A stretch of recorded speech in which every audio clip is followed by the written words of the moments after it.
ইন্না লিল্লাহি ওয়া ইন্না ইলাইহি রাজিউন। চলে গেলেন কোটি কোটি মানুষের প্রাণপ্রিয় নেত্রী, আমাদের সবাইকে ছেড়ে।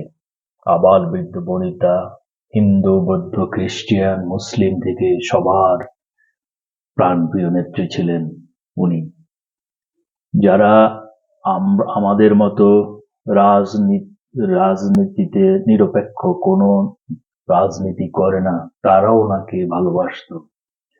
উনি একমাত্র নেত্রী যিনি নানা প্রতিকূলতা, অন্যায় অত্যাচার সয়েও দেশ ছেড়ে কখনো যাননি। উনাকে অনেকবার দেশ ছেড়ে চলে যাওয়ার জন্য হুমকি দেওয়া হয়েছিল, চেষ্টা করেছিল, কিছুতেই উনি তা মেনে নিয়ে বিদেশ চলে যাননি। উনি দেশের মানুষের জন্যে, দেশের জন্যে দেশেই পড়েছিলেন।